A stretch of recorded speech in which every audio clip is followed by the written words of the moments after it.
and I want to use this opportunity to welcome all our viewers, both in the US, Nigeria, and all around the world, to this month's edition of the Diaspora Dialogues, which is a forum where we interrogate issues facing Nigeria as a country, as well as Nigerians in the diaspora.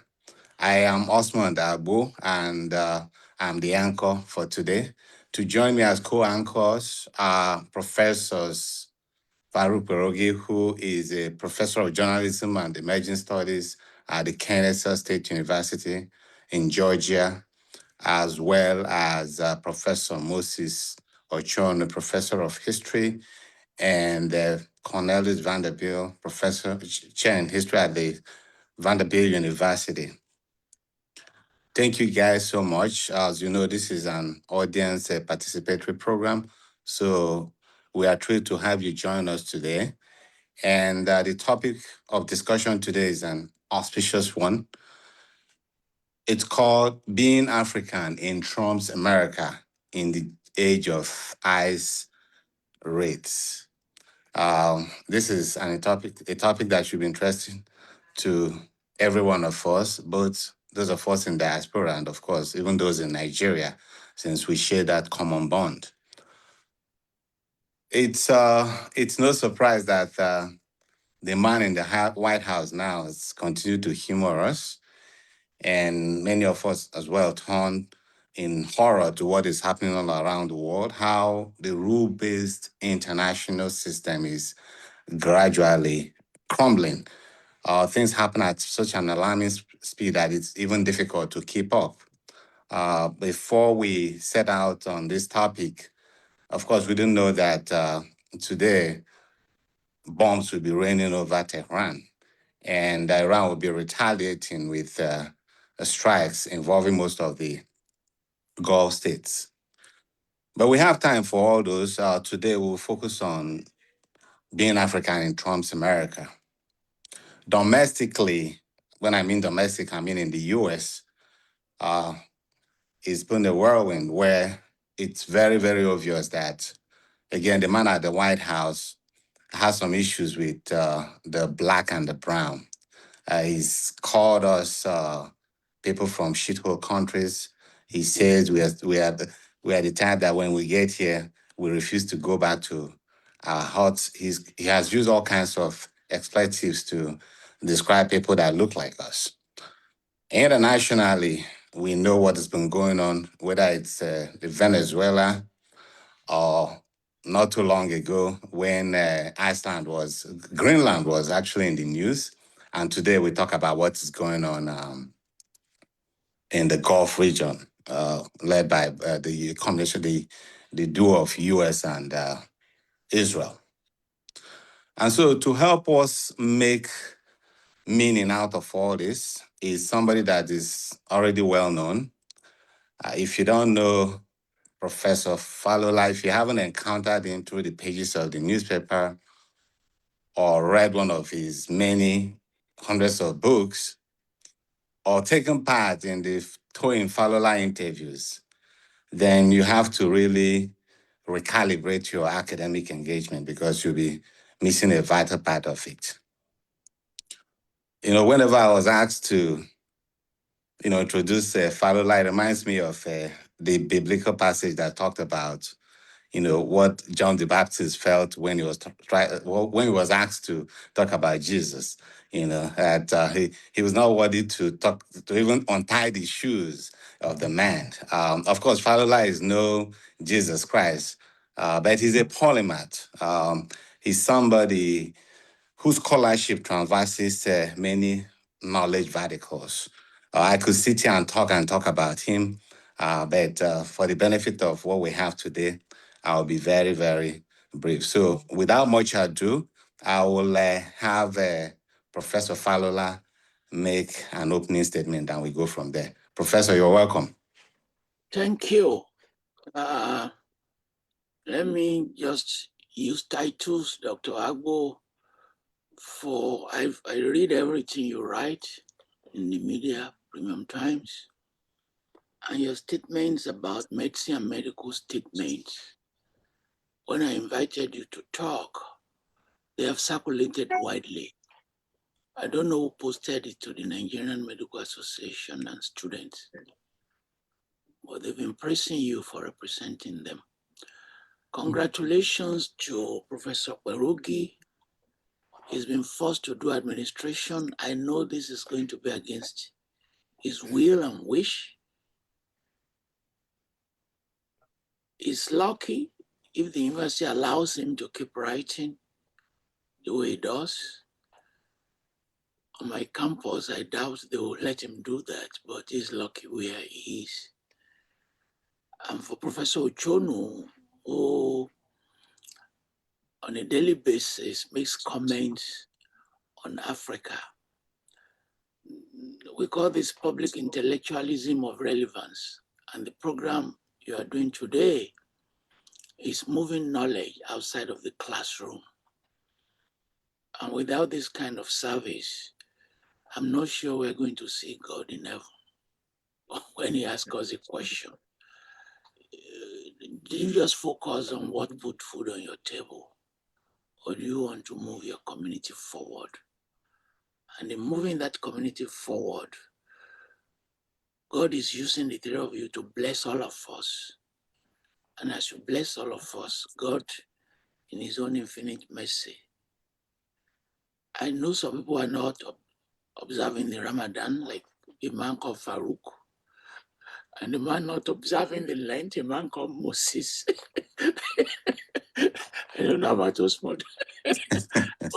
but in this joint fasting festival, we have to ask Allah to bless you and to God to bless you.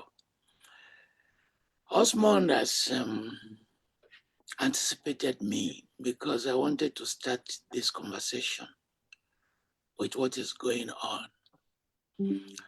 We tend to fragment reality so that if Russia attacks Ukraine, if you are living in Tanzania, you think it's none of your business, forgetting that Ukraine produces 40% of the world's grain that you consume,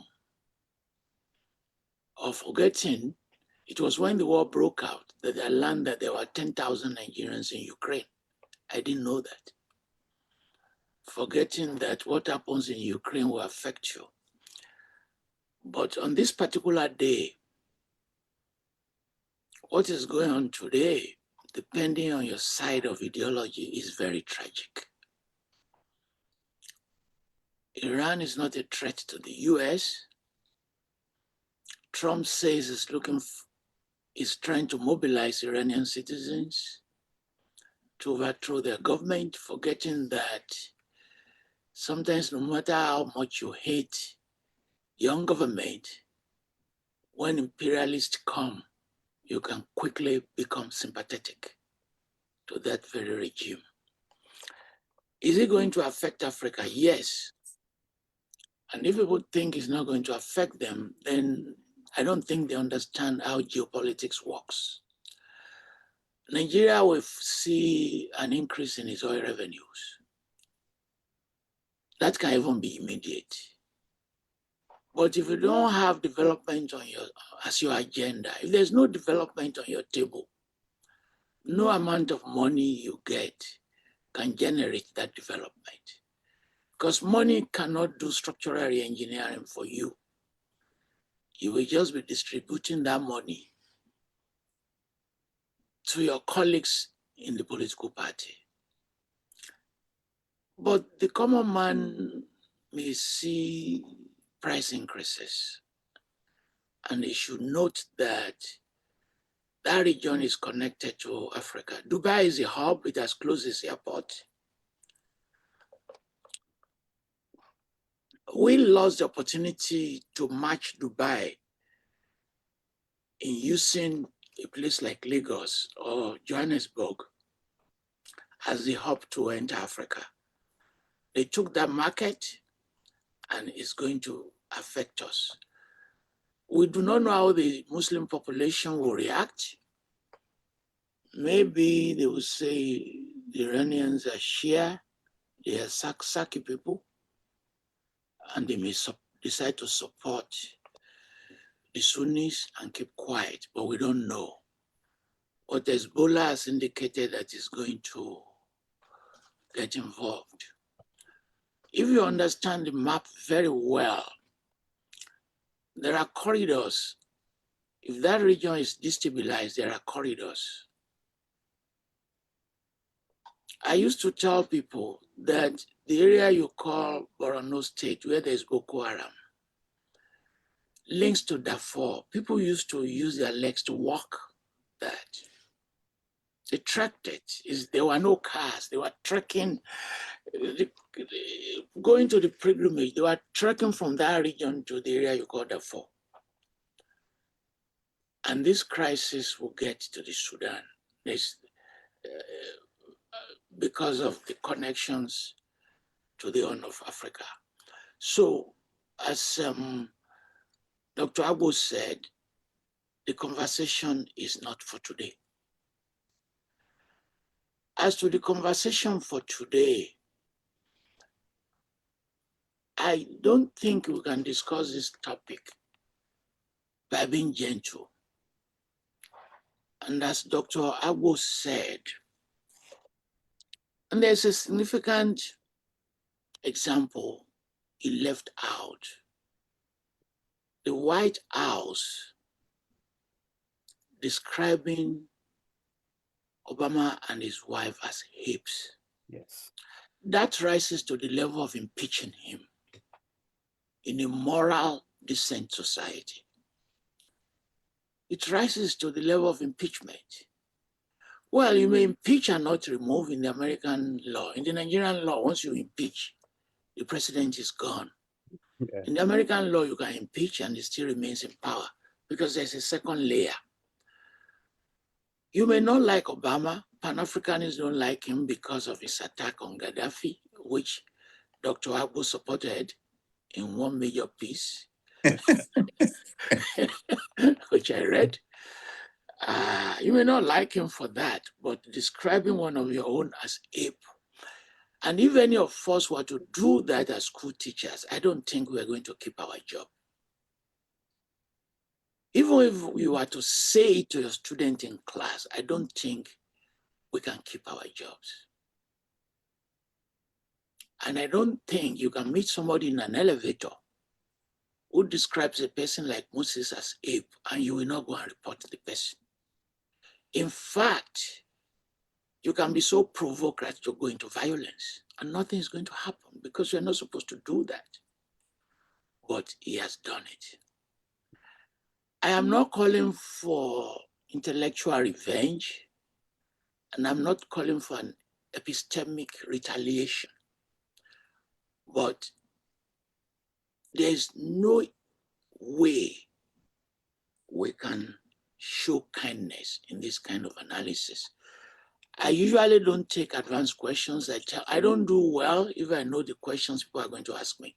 I never do well. So I'm glad that I don't know what you are going to ask me. But I have to preface that there will be no kind answers. That is the only warning I can give. Thank you.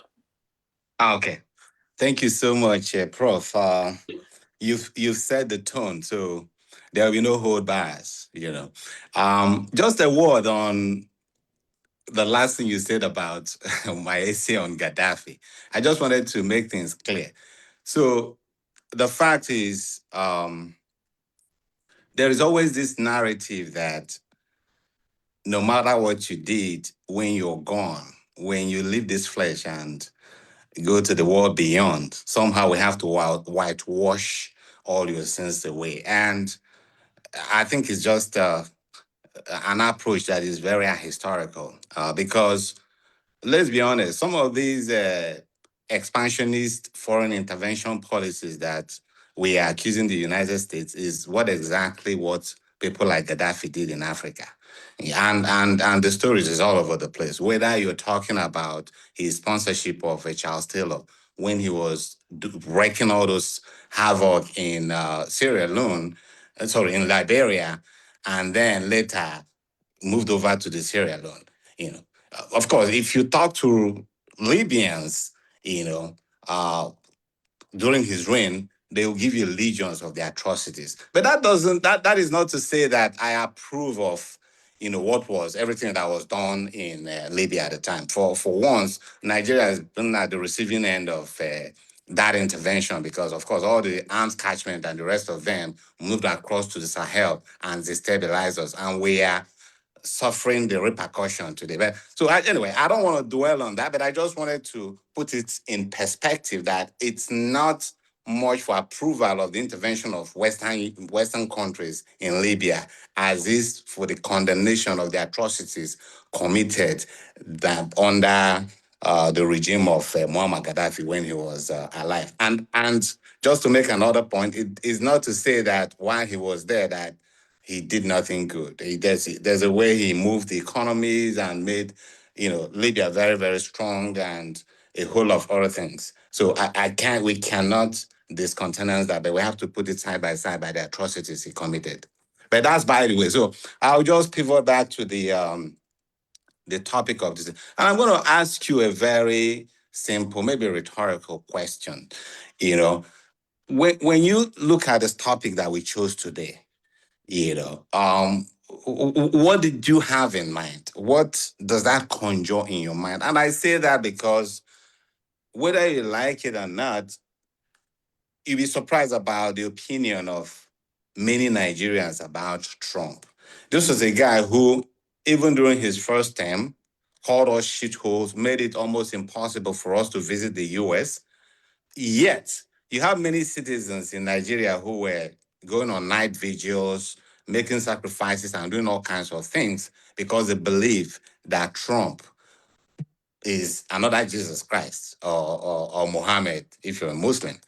So when you look at all these things, I wanted to find out from you what's going on in your mind, just looking at the topic of this discussion today. Thank you. A variety of issues, and we're going to cover them. To the core of the topic, what do you do as an African living in Nashville under this kind of condition? Or what do you do if you are a Muslim in Atlanta? Just a religious person managing your small income, attending your mosque. Or what do you do in Philadelphia? So we are going to talk about how people vote against their interest and produce what they get. And it's not Africans alone. Hispanic people also did. Remember, the Hispanics also voted for him. Yeah. And they're also regretting it. Is Trump the only one that people have voted for against their own interest? He's not. If you study Mussolini and Hitler in the 30s and 20s, it was the same. Or they clapped for Idi Amin, if you remember very well, when he overthrew Obote. And he began to kill many of them in large numbers. Or if you look at our liberationist warriors, very famous people who, if they had left, would have produced so many heroes today. Notably, our former president of Zimbabwe, nobody could know that he would end up being tarnished. Mugabe was a frontline hero, and see how he got tarnished. Or when Aigyo was overthrown, people clapped for Biya. Who knew that you'll be there for half a century governing them? So, why do people vote against their interests? I'm not an obedient. And some people have argued that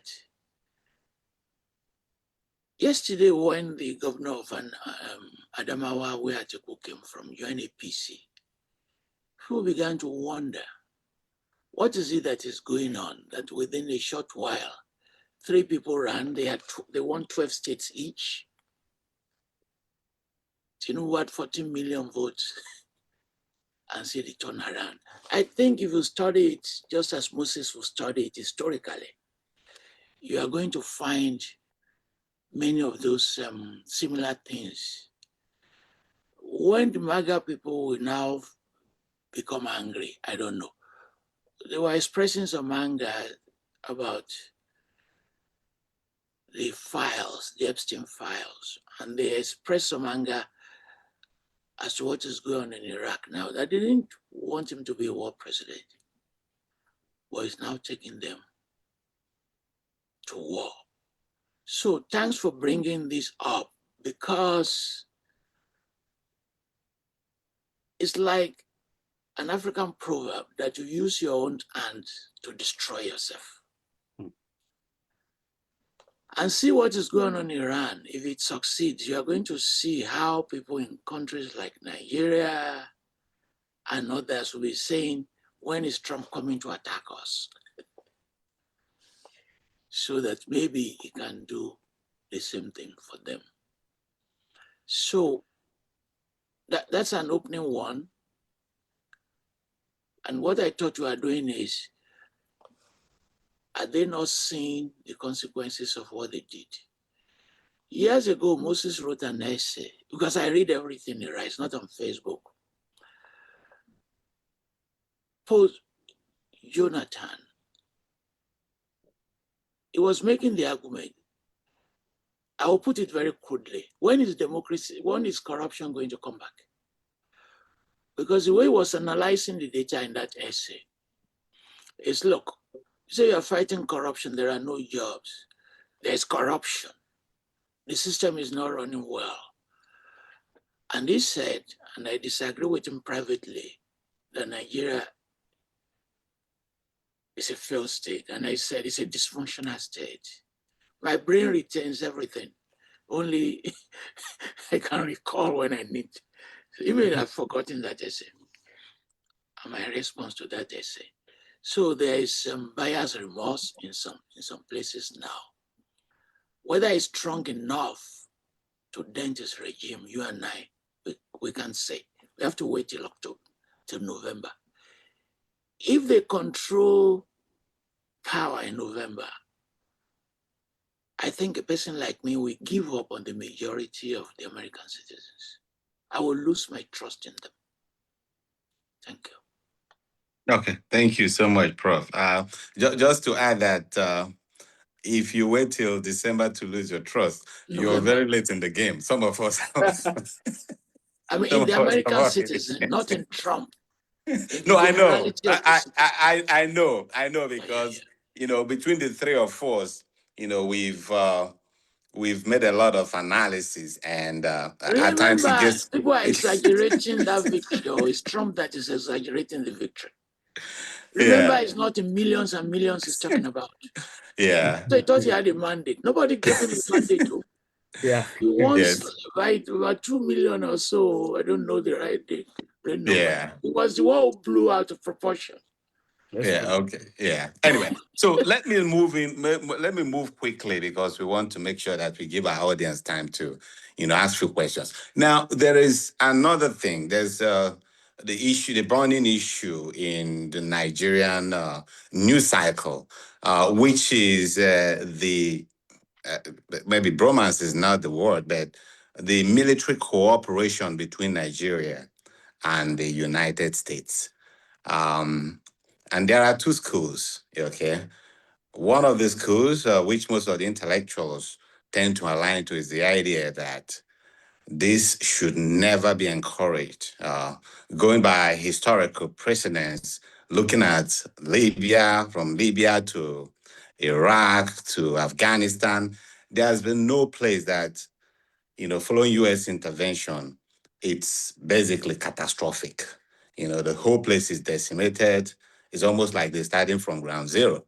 And so that school is, for good reasons, they're questioning why would our government tend to encourage that kind of situation, knowing what usually comes. And they say that also, given that America has the most, is under the most transactional president in this history, which is to say that there is no way US will decide to commit both personnel and resources without, coming for something of value to them. And so that I believe that the argument being made is very, very germane. But on the other hand, you have some other folks who are saying, okay, one of the issues you bring up is the matter of sovereignty. And there's this word about America coming over and what it means to Nigerians' sovereignty. And this is second group is saying, what are you talking about sovereignty when an area the size of the Wales, that was how a Daily Trust article of, I think, 2014 estimated it, that the area occupied by the insurgents and terrorists should be more than the nation of Wales in the UK and equal to, in area to the island. So if you have a place like that within the country of Nigeria that's already under the control of terrorists and all the the alphabet soup of non-state actors, how do you now make the argument that Nigeria still has its sovereignty? And so if you don't have anything, what are you losing? So that's usually the argument. And then, of course, there are, I don't want to go into the issue of Christian genocide and all those, because that's not where we're heading. But there is also the fact that many people believe that before you even, the issue of sovereignty, assuming we have one, is for the living. We have to live to even talk about that.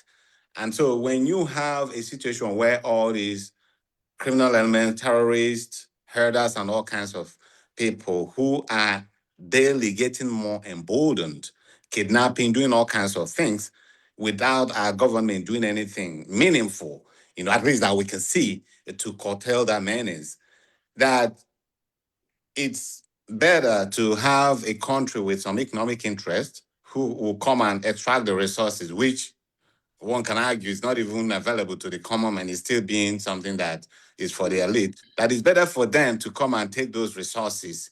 Even if you want to call it just a collateral gain, at the end of the day, they end up saving some of us from dying.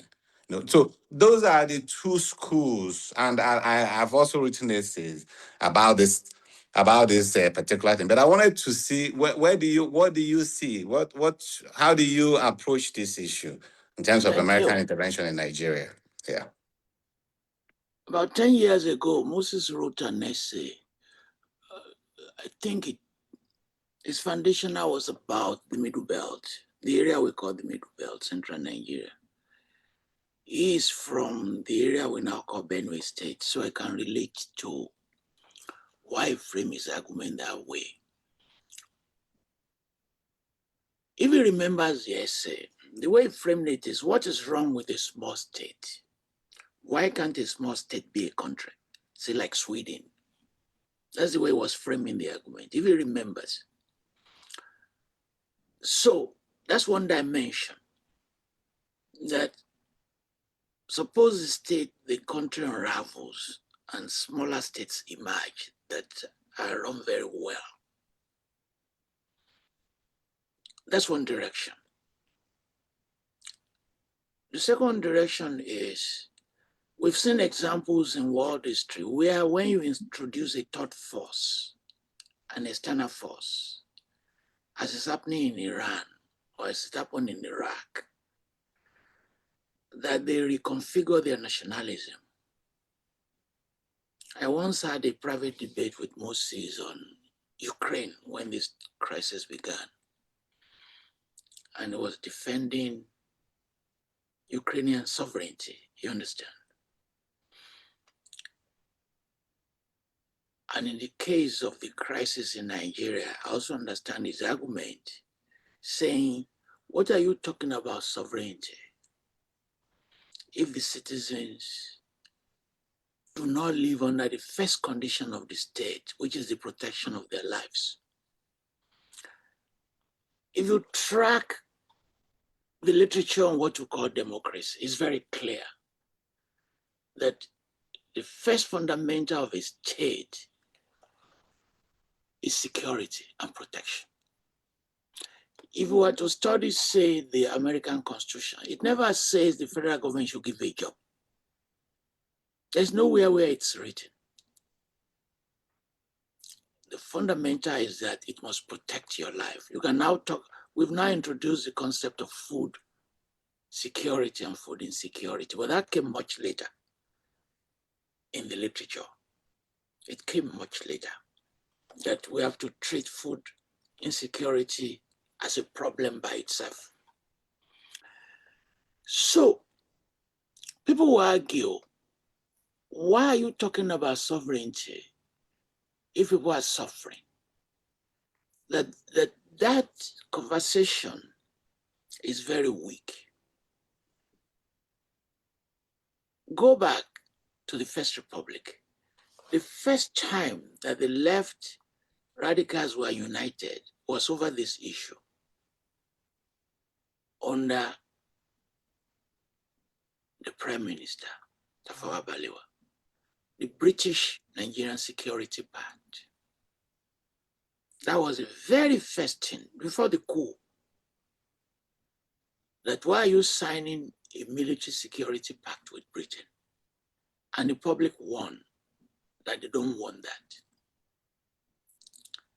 Fast forward, Nigerian Civil War, there was intervention.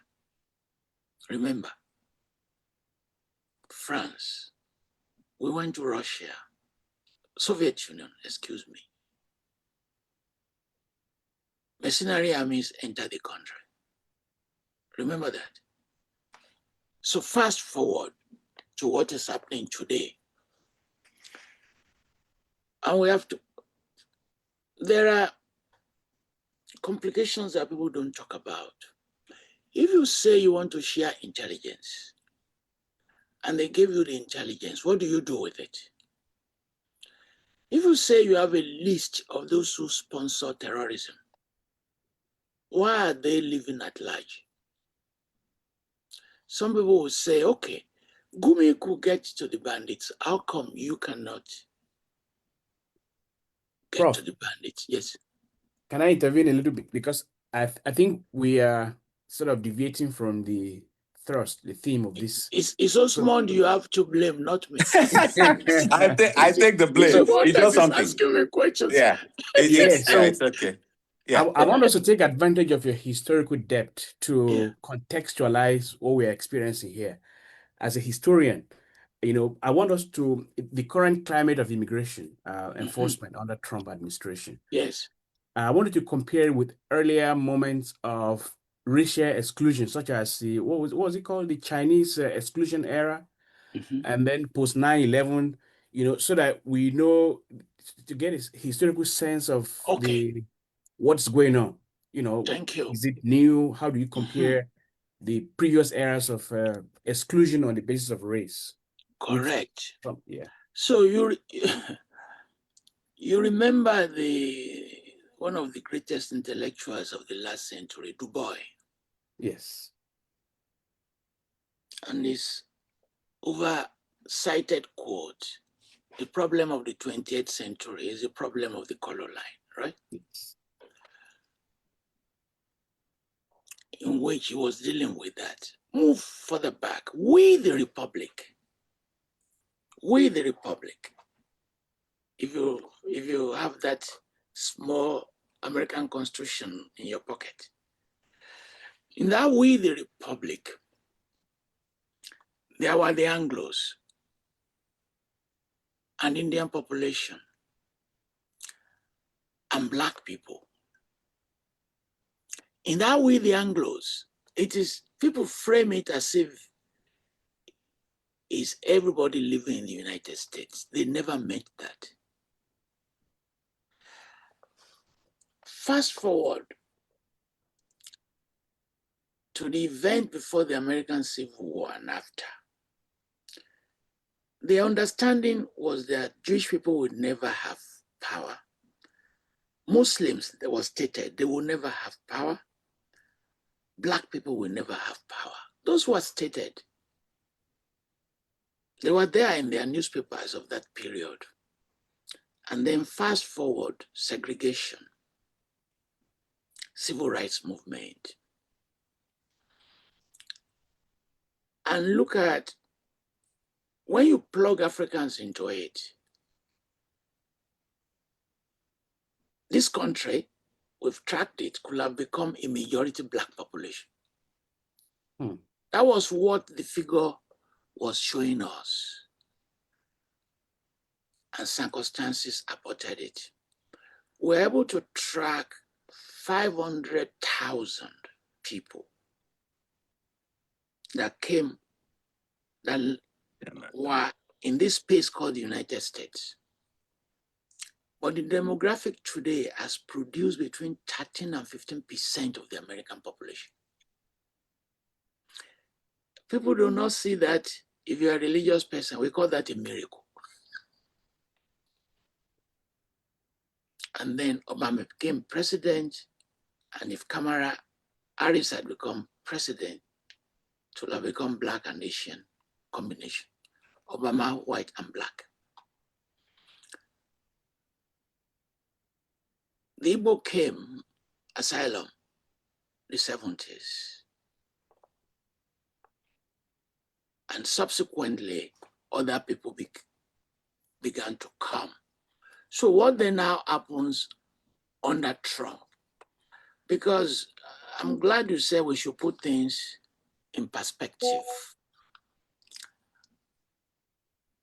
And you mentioned ICE, and I have to explain ICE to members of your public. Here's what is going on today. If you read the newspaper, you would think that the focus of target are people from Latin America. You will see, especially the Minnesota crisis and the mention of Haiti and things like that. But if you collect data, you find African communities from Nigeria, Ethiopia, Ghana, Somalia, Cameroon, Senegal, and some others have been experiencing the following. Visa scrutiny.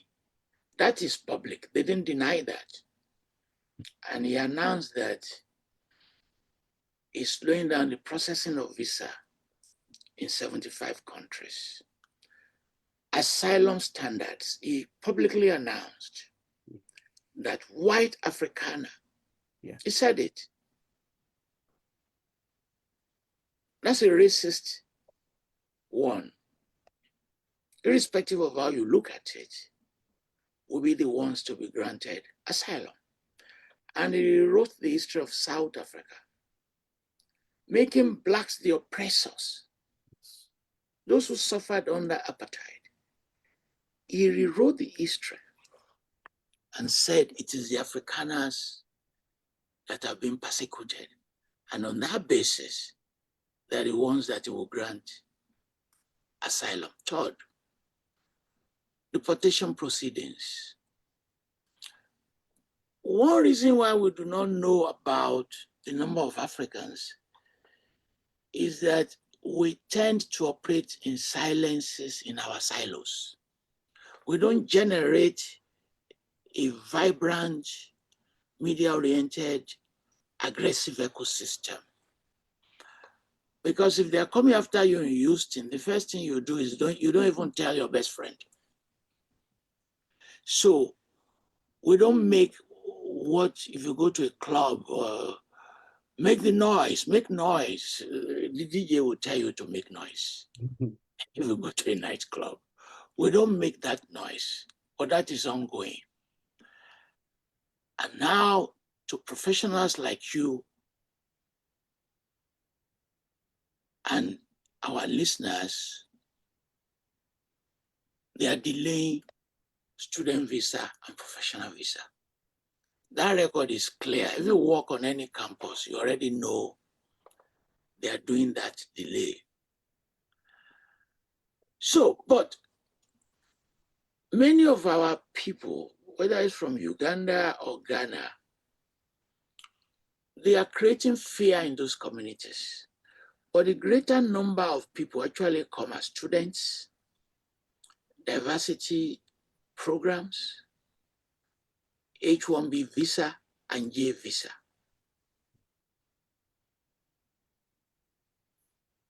We have asylum seekers, but we can locate where the number comes from in large numbers. Eritrea, you can understand why. The fight with Ethiopia has devastated the economy, and they use the Mediterranean to go to Southern Europe. And now they're now going to Saudi Arabia. There are no jobs. So they're coming to the US. You have Cameroon, and you can understand Cameroon, especially if you are from the area they call Abyssinia, the area that used to be part of Nigeria. English speaking. Ambia has launched 5-year attack on them every day, burning their villages and doing things. They come. You have Sudan, you can understand why, and you have Ethiopia. If we go to a country, Nigeria, like Nigeria, asylum seekers get into Amazonia, sorry, somebody was correcting me there. If you go to a place like Nigeria, and I don't want to embarrass my Nigerian people here, those who can legitimately claim asylum are not the one coming to the US. Hausa people, Fulani people, Kanuri, their case will just fit. And now you have our southern colleagues who come. Some will say they're running away from female circumcision. Nobody opens their pants. Forgive my bad language. They're running away from witchcraft. They're running away from their co-wives, their mothers, the equivalent of stepmother. They give the most flimsy reason. What reason can you give if you are based in Lagos or Ibadan to seek asylum? It has to be a lie. You can't say because a kidnapper kidnapped you and release you, that's why you're seeking an asylum. So some of these data and records, they have been exaggerated by the Trump administration because it infused rhetoric to deportation policies. And when you break down the data, at the same time when Obama was in power and Biden in power, they've deported more people than him. Yeah. But they were doing it quietly and silently. And people have noticed that even immigration to the US on its own because of the fear factor has reduced. Yeah. That people are no longer coming. That even if it tones down the rhetoric, the number is already on its own reducing. Who wants to come and do tourism in the US today? What would be his reason to come here? To be harassed? But we have to look at some other issues. Remember, let me go back to my Dubai. It's one of my favorites. When Moses invited myself and is it Mahmoud or Mbembe, somewhere on his campus many years ago. I've always loved Dubai. I do not know. It's like Fano. I don't know how many times I've read them. When I'm bored, I just go and read them.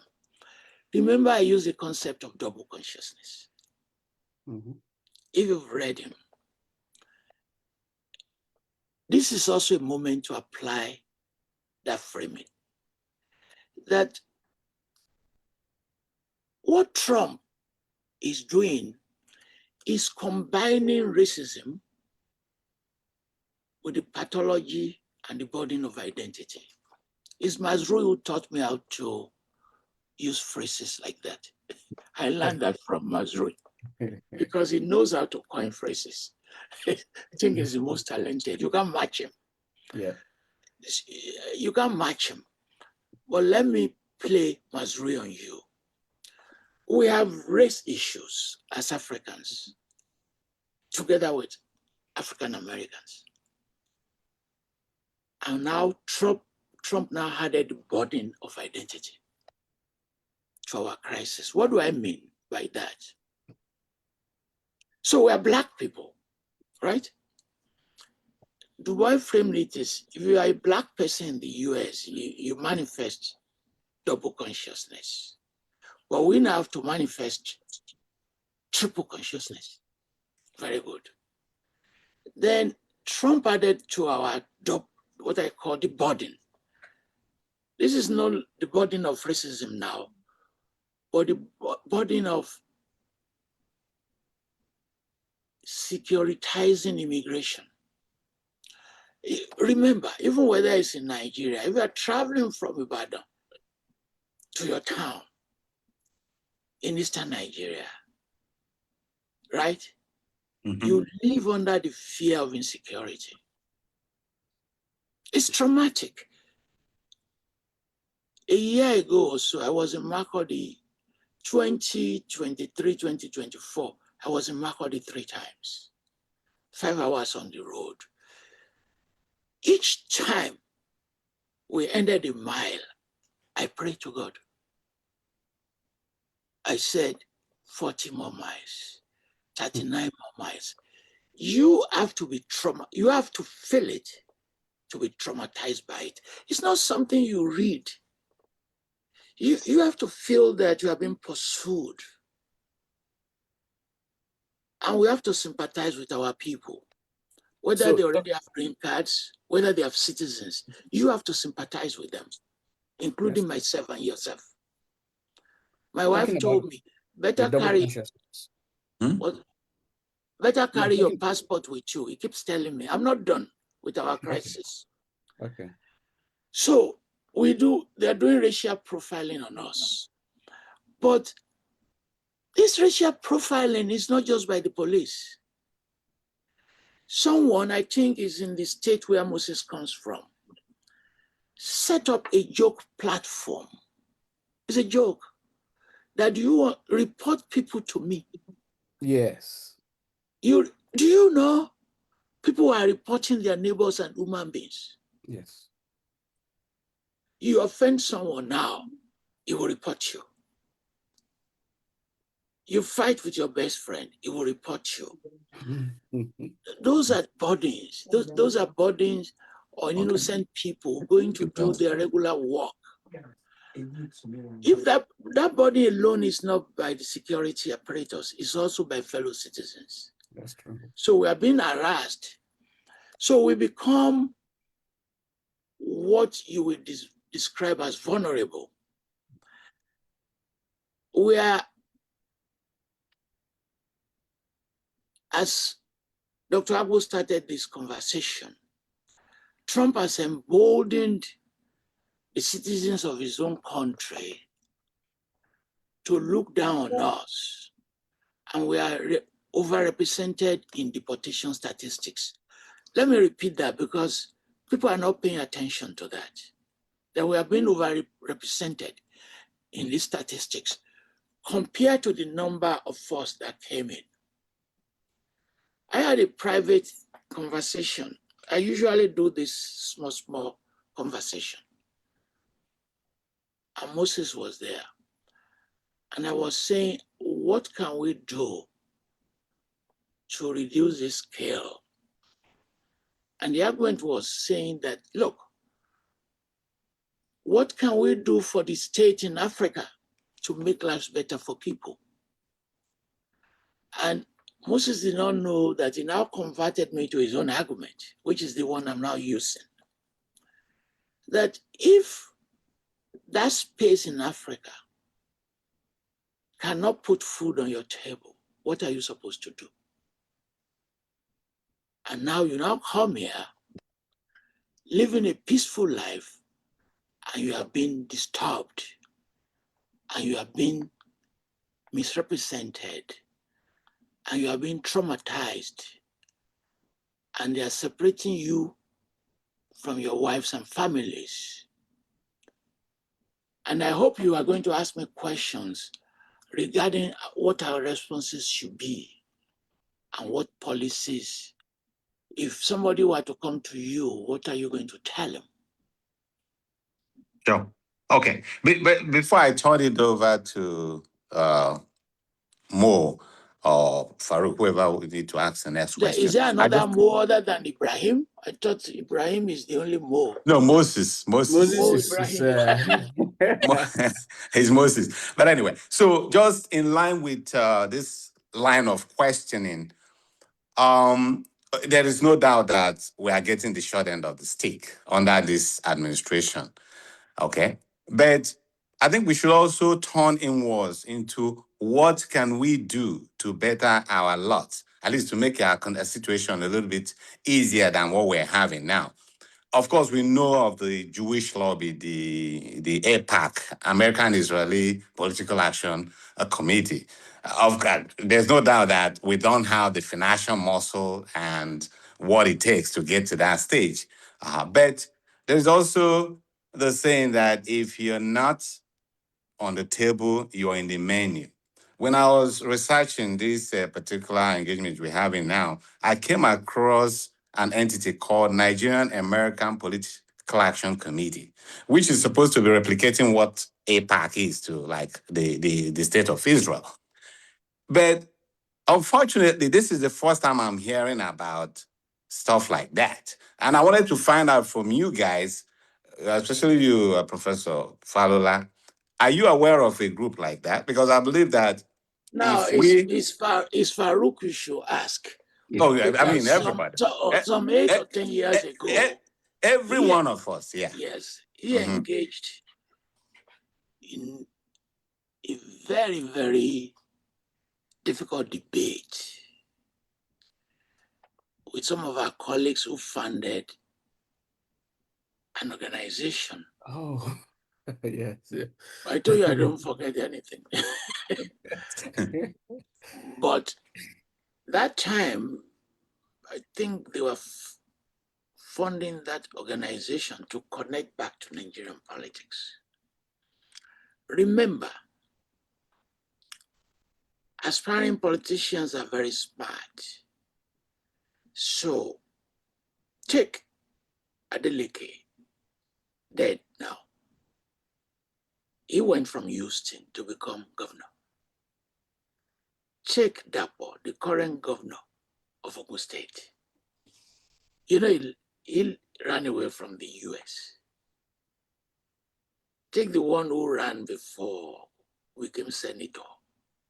So there have been models of people using this organization to bring governors and connect back to Nigerian politics. You understand? Mm-hmm. I don't pray for such organizations. I don't pray for such organizations because they are not different from the Nigerian politicians. But let me say things. Minnesota, the technique that worked there was invented by Black people.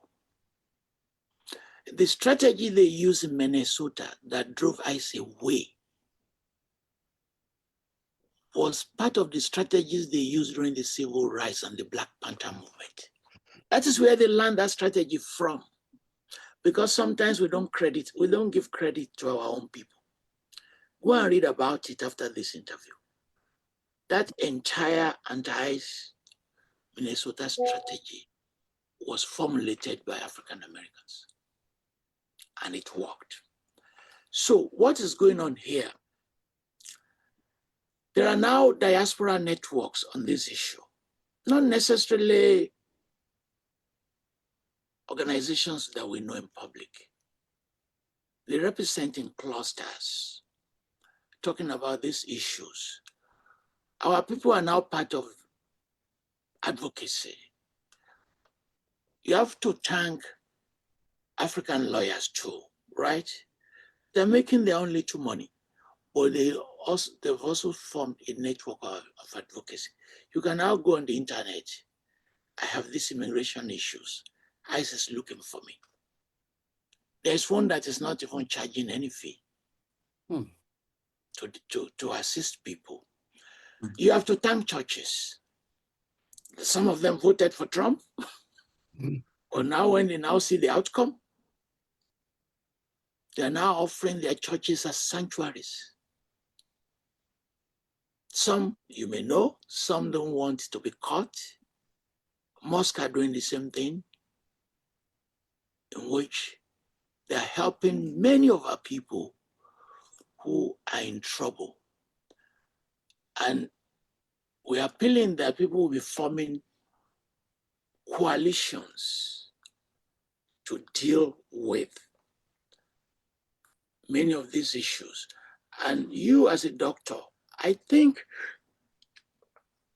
know you are very busy, but there's a need to create a network. We have to start somewhere, because this thing is producing mental illness and it's producing depression. Yeah. We cannot use our comfortable status. Suppose you are afraid to travel. Suppose, do you know people are afraid to go to work? Staff in restaurants they left. They're just afraid. People are reducing their community participation. You know, Hayes went to church in Minnesota. Why would you do that? They went to school to pick people who come to pick their children. One fled because he couldn't pick his son, and they grabbed his son. These are mental issues. These are mental issues because how do you sleep? How do you sleep? And WhatsApp is also contributing to this crisis because they keep spreading information that is not correct. Yeah, that's true. When this team started, a woman from Ivory Coast, they said he got to the US, they took his passport, they didn't let her enter. That spread, and now people are so much afraid. Yes. If you want to go to Africa now, they will say, don't go, because Trump will not let you enter. Yeah. Is somebody not going to bury his mom? I know, Prof. We should be moving on, just so we can. So, Moses, can you chime in so that we can get as many people to participate as much as possible? Moses, is Moses there? Yeah, he's talking, but we can't hear him. I think he has problems with his audio. How about now? Can you hear me now? Okay, yes, Yeah, we can it's hear you better, now. right? Yes. Yeah. But I was just saying that some of Prof's remarks have opened the door to my own line of questioning. Yeah. I wanted to pursue one of those lines of inquiry, which has to do with the choices that we have that are open to us. If you are a Nigerian American, you have your papers, you are established, you are in middle age or old age, you have a career, you're on the verge of retirement, or you've retired, or you've chosen early retirement, whatever the case may be. When you are facing these kinds of harassment, these kinds of, as you said, mental anguish, because even for people who are not being hounded by ICE, they are now having to deal with Trump on a daily basis. I no longer watch the US news. I was telling Osmund and Farooq, because it's deeply traumatizing for me. So in my family here, in our household here, we simply just don't watch the news, because every day it's something new that terrorizes and traumatizes you. So if you fall into that category, what are the choices before you? What choices can you make to escape? I mean, it's for 4 years, right? But who knows what will come after Trump? MAGA has been entrenched. It may not go away very soon. Even after Trump, it may endure. And the same anti-immigrant ideology may persist. So and Nigeria is not inviting. Nigeria is not, relocation to Nigeria at this point is not appealing, because of course we know what's going on. Do we now explore opportunities in other African countries? Do we, what choices do you see? Practical, pragmatic choices that we can make to escape this this current mental and physical harassment? Thank you. In the Oyo Empire, a proverb arose from an historical incident. The Oyo Empire was not near the River Niger by location, geographic location. Farooq will know this more than me. Welcome, Professor Richard Joseph. I'll greet you later. So,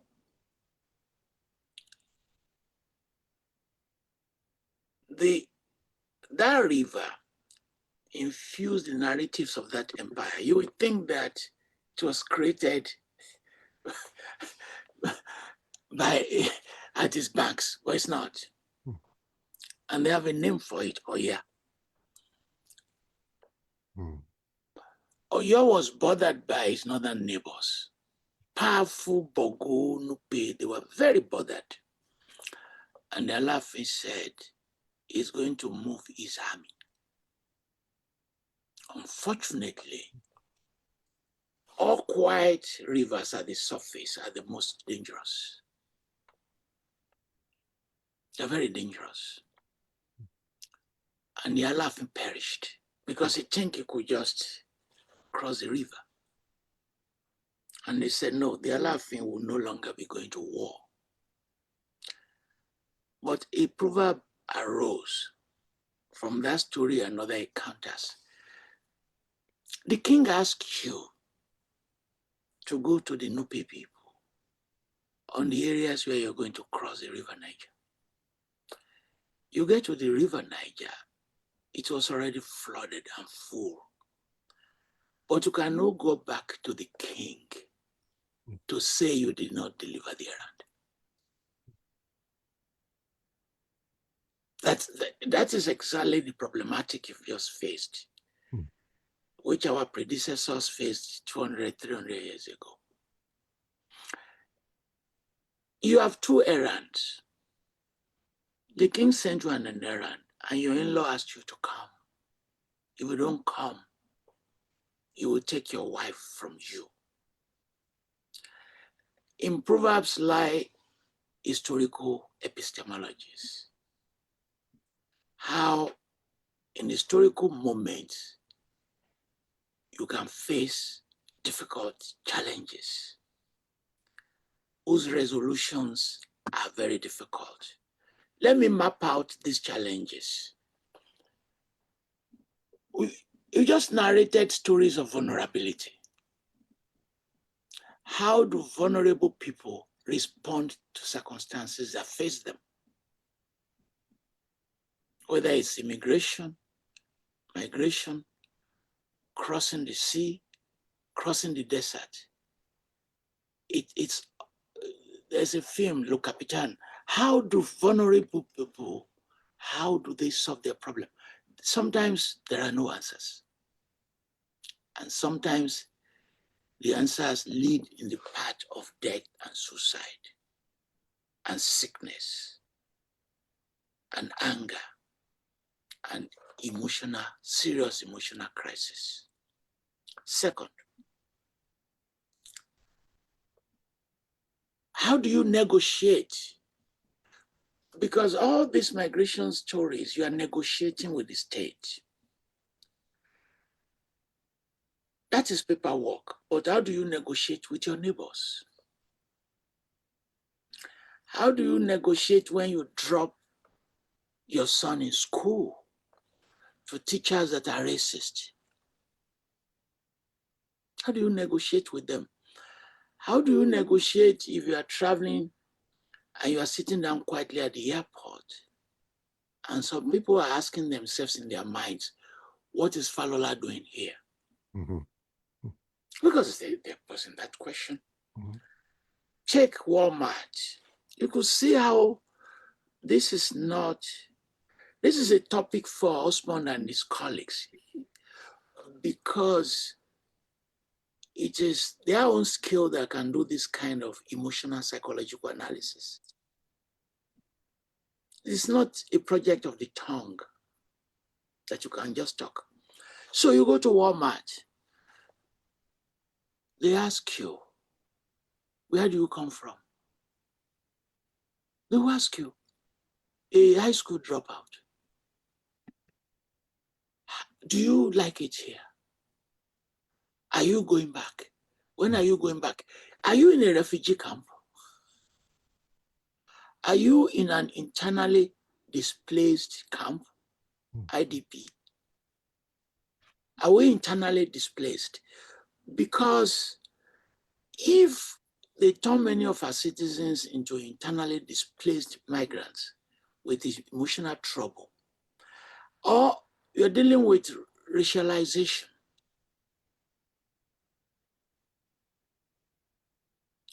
many of us from Africa do not see us ourselves within racialized communities,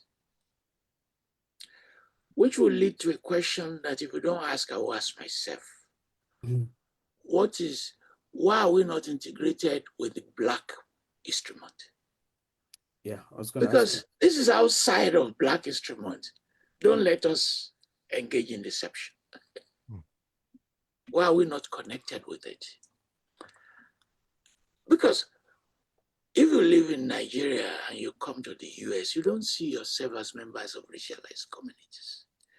You see yourself as members of ethnicized communities. And those are different projects. But to thank Moses for that question, his example, as bad as that may be for a scholar, who can be embarrassed when his students ask him questions about the US and Trump. When you travel in the plane and your neighbor asks you, what's your job? And you say you're a professor, he assumes you must be able to answer our questions. From medicine to philosophy to psychology, I'm always prepared for that. Because they will now begin to say, you can't call your professor at Vanderbilt and you cannot answer a question on multiple heart bypass. Now, but your example is an example of resilience. And that is where victory will come. Because you're just basically describing resilience. That's what you are describing. And that resilience will vary from one person to another. What exactly you've done is what I also do. When I go to Nigeria, I thank God that at least I'm not listening, I'm not following the news. That's my own resilience. And remember, Christians will take the Bible as their resilience because they will have formulated so many alternative passages that they can read in this specific situation. That's what religion does. They will have marked passages in the Bible that will be uplifting them, and they will be reading them on a daily basis. I don't give short answers. That is the problem with any interview with me. I don't know how to give short answers. But I sense, Farooq, I sense that both of us want to follow up on that second track. So go ahead. You go. I mean, because my question was to go back to what he said earlier about the US being in danger of being a majority Black nation, but he didn't years elaborate ago, on that. Years ago. But so, and I want to tie that into what motivates the animals that animates these immigration rates. I know there's demographic anxieties among the white population, the fear of becoming a minority. And to what extent do you think the fear of the minoritization of white people is driving this? And I wanted to connect that to what you said about America almost coming close to being a majority Black nation, but for whatever it years is. ago. Watch the future of three countries. they're going to implode. I don't think there's anything they can do to stop that implosion. But if they're very, very sincere, they can control it in a very decent manner. The US is going to implode. It may not be during our lifetime. Texas is now 40% Hispanic. 25 years, it will become majority population. When you combine Hispanic with immigrants, with African Americans, demographic growth has suggested that minorities in combination will become the majority of the population. Now, South Africa, Zimbabwe, they've given us some paths to pursue. In the case of South Africa, blacks are majority, they've always been majority population. They had power, political number, but not economic power. So they can say minorities will later become the majority population, but how can they prevent economic power passing on to them? They are very assured in two ways. They can panic. There's nothing you and I can do, but they are very assured in two ways. Inheritances. White families have been transferring wealth for a long time. That process is not going to stop. I don't know how much was in your pocket when you came to the US. And I don't know how much your father and your mother gave you. You understand? But you know, some of your colleagues, they may not be telling you, have inherited a lot. 2 jobs made it possible for Black people to have money in this country. Sports, number 1, and the entertainment industry. After the American Civil War, if they promise you 1 mule and 40 acres, which they didn't deliver, and they have taken the size of Texas and California, the White House distributed it to white families. Go and read about it. Where is the land? So if list the Black people with a lot of money, disconnect them from music, disconnect them from golf, disconnect them from football, and tell us what is left. So that economic power will still reside in them. Although those who look like you and I may now be more in the years ahead. But as the South Africa example has shown, it doesn't mean we are going to grab that economic power. It's the last they will give up. But that is to their advantage. And now what they are doing to the school system, you have to understand where they are coming from. And that is why this conversation can never be kind. Because by abolishing many of these programs, many of these courses that are tied to minorities, they are deintellectualizing. It's a strategy. You have to read it as a political strategy. They are going back years earlier, where they say, don't give them education. If you want to give them education, connect that education to the mainstream. And a brilliant book, The Miseducation of the Negro. Yes. If you get a degree, like Mr. Trump, and your education is diluted, as you can see, He didn't do any courses on Africa or Asia, as you can tell. You see how the quality of that leadership will affect politics. In your country, Nigeria, where you come from, the guys who will be governing you in future will be area boys. And 419. We've already produced 419. The governor of Oyo State was doing credit card fraud. He didn't deny it. Everybody knew about it. And you see how when you degrade this educational system, as they are doing now, those who will be governing you in future will be doing so with degraded knowledge. And this is going to affect how they relate to us. There is no short answer to any question, Moses or Farooq. Prof, before we open it up, okay. can we open it? Before we open it up, I just wanted to, I know we're about to open it up for audience questions.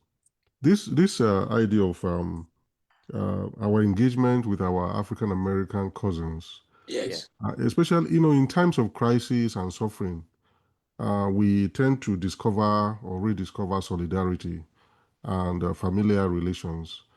So moments of crisis like this can also be catalysts for cooperation and solidarity. And I like your mention of the Minnesota ICE model, anti-ICE activist model, which genealogically is connected to this civil rights movement. So, and you also mentioned that when Africans come here, Nigerian Americans, when we come here, we organize ourselves based on ethnic silos and maybe churches or mosques. But anyway, we are fragmented and we don't necessarily plug into the pre-existing African American activist networks and identity circuits.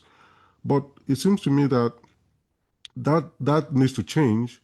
And I want to hear your opinion on whether you think this moment, what Nigerian Americans are going through, will be enough to force them back into modes of solidarity with our African American brothers and sisters, and to begin to organize and to advocate for ourselves as one people. When this conversation is over, let's do research on the extent to which the African American constituency is fighting Trump over deportation.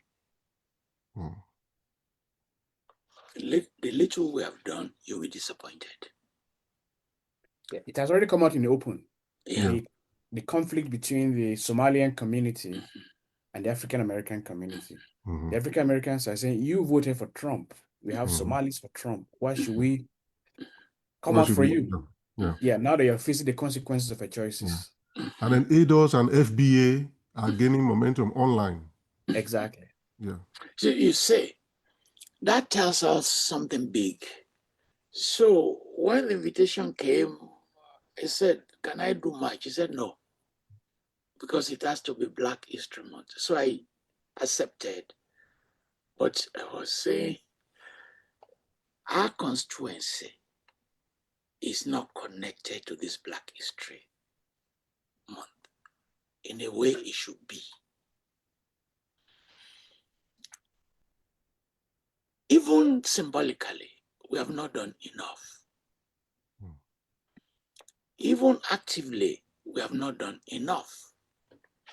So, and I've suggested in another platform that we should start the education of Africans in terms of understanding the history of African Americans, that we are here because of the struggles of civil rights. Absolutely. That I don't want to offend my Nigerians here. You can offend them. That we boast too much. That we boast too much about our own successes. In the process, posing the wrong question. Why are African Americans not successful as us? Forgetting serious structural limitations. The way I explain it is very, very harsh. Theoretically, also, since the Stone Age, politicians and those who control the state looks for a percentage of the population to waste. That's how states are governed. Who do you want to waste? So that you are using the structure of inequalities, right, to maintain the state and the structure of hegemonic privileges. Historically, they've chosen African Americans as the population to waste. 7 million at any particular point, 2 million imprisoned, 5 million incarcerated. Suppose you divert a small percentage of defense money to that population, build schools, build infrastructure, elevate them. You may now argue that you and I may not be here because they are with that population to do what we are doing. So they created a structure in which we become the foil. Give these people jobs and use them to consolidate that wastage. As we now boast that we are distinguished, especially on social media, those boasts annoy me so much. We tend to not see what we call cultural capital. We don't see that the structure of marginalization is not the same. We don't see the impact of broken communities and families. We are successful because there are strong communities and families. Have you ever seen anybody of my generation that the father will not spank? They'll spank you because, and then we come, which also ties to this topic in another way, that the people they are attacking, you and I that they are attacking, we are actually also contributing to the system. In medicine, as in our friend, Dr. Agbo, in professorship as Moses and Farooq, civic life, in actually saying that there are new cultural models that you can follow. So I think of course, we also have bad representatives who go into crime. But by and large, you are seeing immigrants who represent excellent communities and family values that you can now use if the system is working well. And if we collaborate the way Nkrumah and Du Bois suggested it, right, we can begin to reinforce one another and begin to do sociocultural leverages in different communities. But what do we do? Attack one another, abuse one another, and in the process, do precisely what Paul Robeson, Du Bois, Padmore said. Even Bob Marley, that in Redemption Song, in Exodus, they were doing this campaign, don't fragment yourself, that fragmentation produces crisis. Osmund, you are tired, you need coffee. No, I'm good. I'm good. I'm just listening with rapt attention. Yeah. Okay, now, Osmund, yeah, I think we want to open it up. Yeah, yes. Let's do that. So raise your if you're yeah. if you're in here, raise your hands, and then Okay. I also take questions from Facebook if there are any. But let's start from in studio. If you have questions for the prof, please raise your hand. Use the reaction button here. Yeah. I think that's where. Enjoy myself. Yeah. Oh wait, Yeah. you're giving a lot of insight, Prof. Yeah. Yes. So use the reaction button to raise your hand, and then I will call on you. It's under React. You will see the raise button.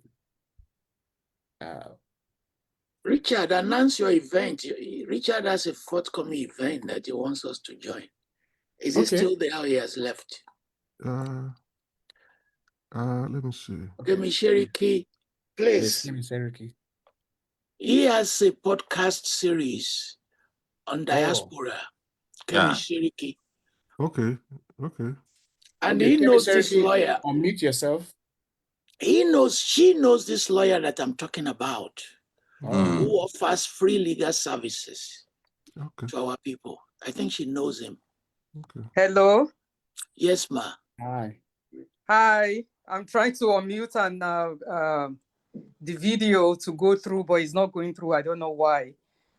Thank you for this. I just saw this morning and I was so excited about it because I've been listening to what everybody's been saying.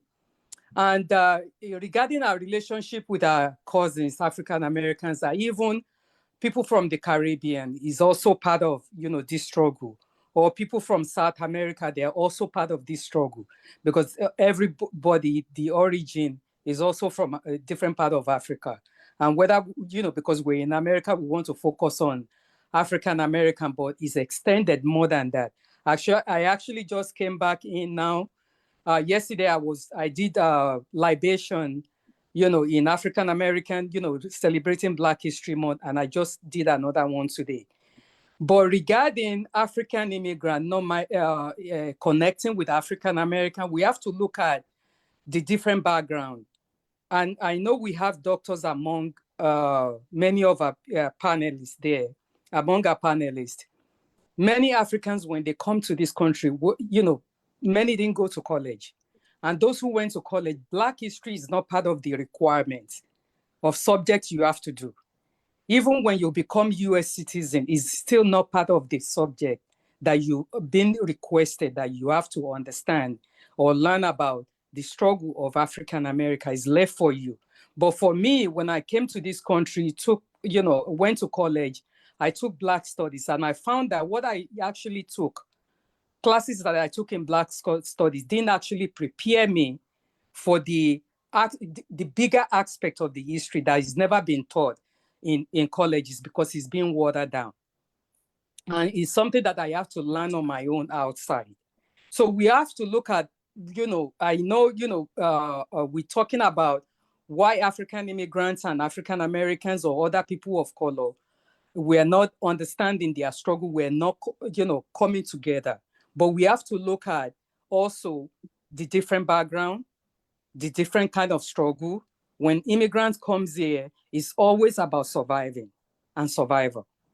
And they focus more on surviving and, moving on. And sometimes, we also have to look when we try to integrate within African immigrant community, there's a lot of rejection.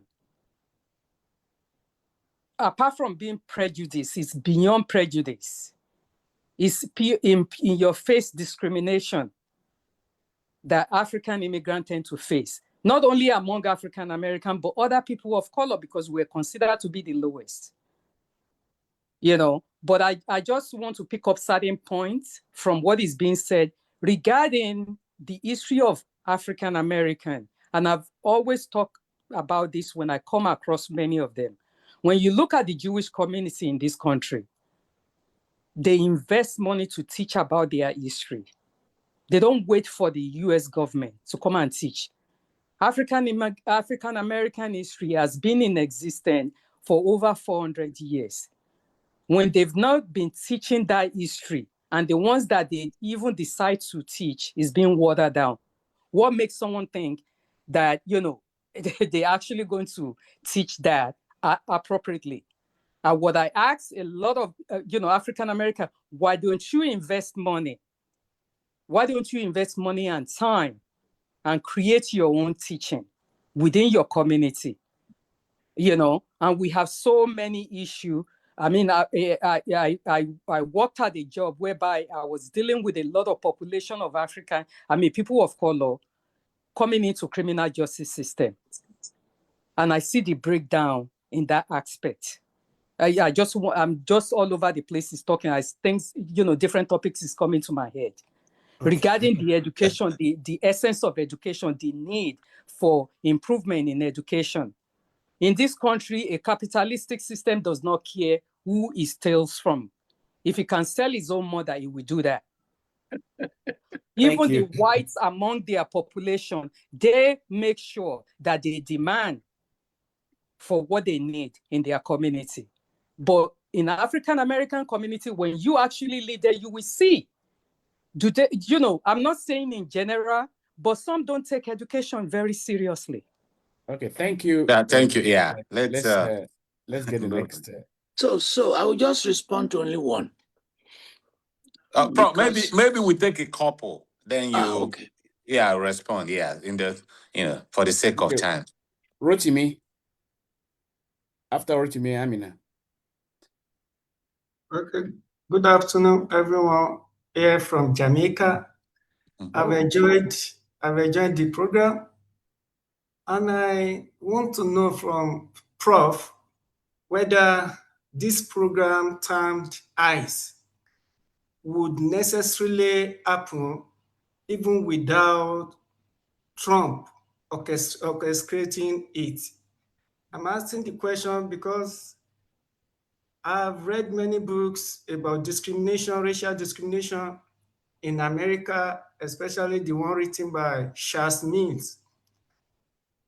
Is it the program termed ICE? Is it something that is inevitable so that we will not be wrongly rebooking Trump? If it is embedded in American system, and even without Trump, if it's going to occur one day, then why are we trying to pick Trump as the victim of the practice? Please, moderator, let me answer this question. Please. Okay. And I will not comment on the ideology that drives it. I will only comment on the mechanics of it. So, part of what we should have done in the beginning is, what is ICE? So ICE wasn't created by Trump.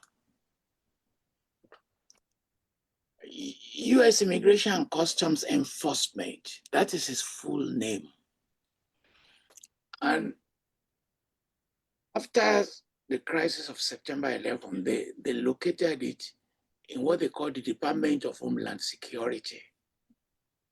Just to tell our friend from Jamaica that Trump did not create it. As I said, I won't go to the ideology of that question. So they said in 2003, after this 9/11, so they restructured it and defined it very clearly. If you follow the history of ICE, they said, look, do immigration enforcement. And they said within immigration laws. And I will go back to what Trump is doing, because he's now converting it to the equivalent of state policy. And you must understand the difference very clearly. Prevent human trafficking, fight drug trafficking, and look for criminal organization. The reason why they said those three is because of preventing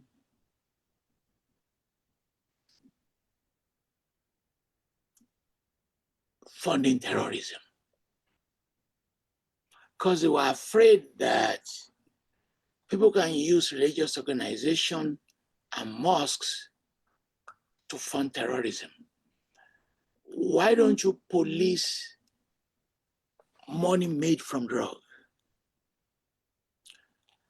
And let me tell you about the contradiction of this society. You can police money made from drugs, but you still have to pay your tax to the Internal Revenue Service. Because the job of the Internal Revenue Service is not to ask you where you get the money from. It's to say This is the money. Pay your tax. And the reason why you must understand that second part about cybercrime, you must connect it to what Trump is saying. Let us deport everybody from Haiti, 500,000 people, and let us attack the Somali. Because it's criminalizing them to justify the objective of ICE. You must understand that. Because there is nothing you cannot criminalize. And after you've criminalized, you now weaponize. And now you now send ICE to descend on them. Because there are different laws that deal with all these variables that is now connecting. So we must know what it's doing. And then they have a third role. Detain and do removal operation within the boundaries of law. If there's a question, Richard Joseph is saying something there. If there's a question on what are your rights under deportation, I will tell you.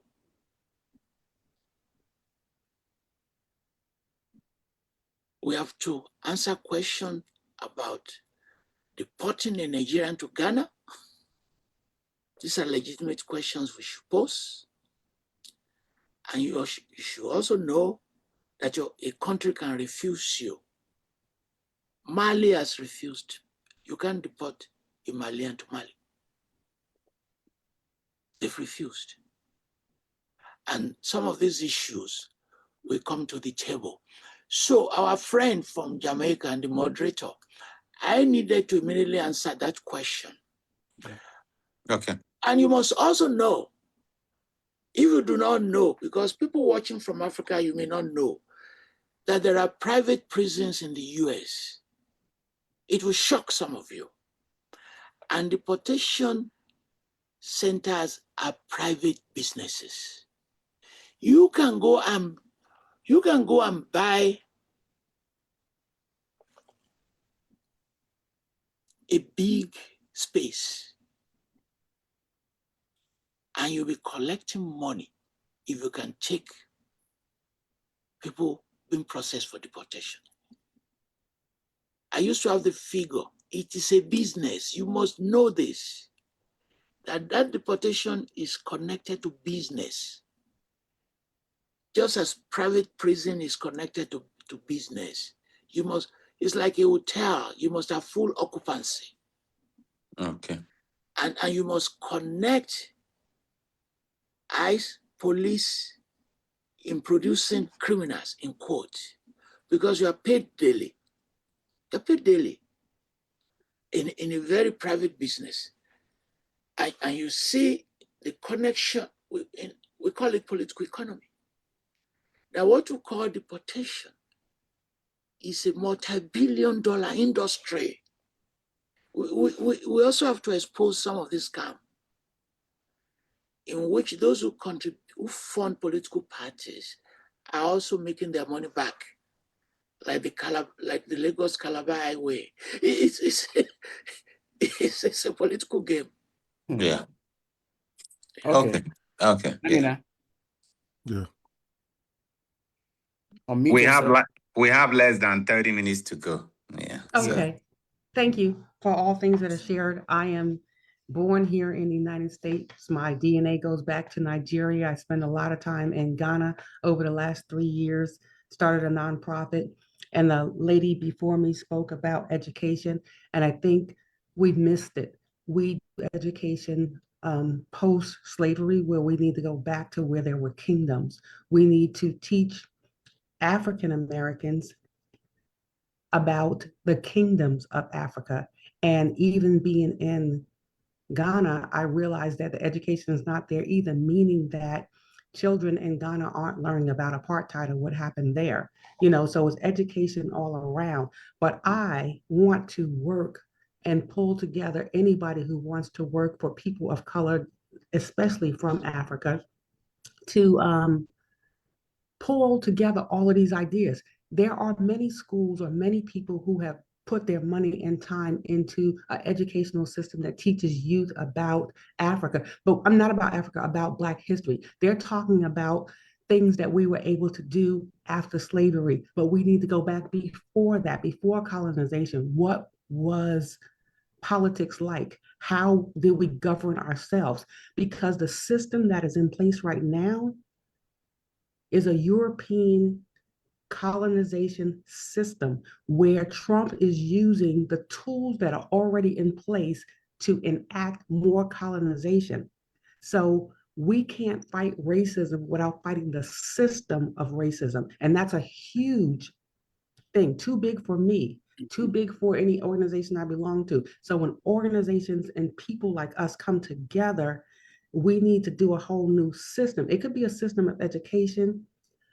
Currently, what I do is I sponsor a trip to Ghana each year. I am doing workshops on why you should reconnect with your ancestry, but that's just from my perspective of growing up in America. So I'm just saying I'm open to working with anybody to help us, because she even said it. We are the lowest people, and I've been to 7 countries in Africa, and hearing how each of them were colonized by a different European country is just disgusting, sickening, and hurts me to my heart. We're too brilliant for that. And as long as we stay divided, we'll never pull it together. So if anybody has, how do we move forward? How do we get a new system?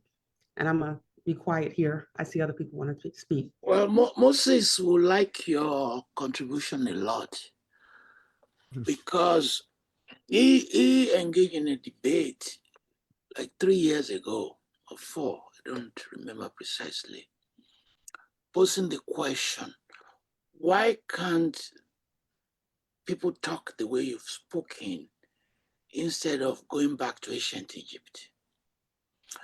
His argument is not saying ancient Egypt is not important, but his own argument is, why do you anchor that progress and that identity, if I understood that argument very well, on the BC ancient Egypt story instead of this kind of West African story, which connects the diaspora more effectively, since we can track that passage and we can track the genealogy and we can track the lineages. That is the way he put his argument. But you have extended that argument into strategic partnership. That's what you have said, and we have to thank you, Amina, because it is in that strategic partnering that Mrs. Kemi Sheriki was also talking about. And he challenged us. And let us respond to that challenge. Why can't we educate ourselves? See, it is not difficult for 5 of us to create a channel and say, we want to teach basic African-American history. There's nothing difficult there. It's because the digital age has facilitated our work. I sent a note today to Moses and Farooq and others to assist me, because I've been teaching in African universities. Farooq can teach in African universities as modules. It's just 45 minutes of your time. But that strategic partnering that Amina is suggesting, and this is why we need platforms like this, because a person like Richard Joseph, who has joined us, has also advocated that we can't just be complaining. I used to do prison lectures. You go to the prison and give a talk. Because without that service, we cannot move that community forward. I asked Osmund Agbo the question when he appeared to discuss Nigeria in 2026. And I was challenging him, what do you want Mary Slessor to say Was there a NEPA? There was no NEPA. Was there a clinic? There was no clinic. Were there roads when she was converting people to Christianity? There were no roads.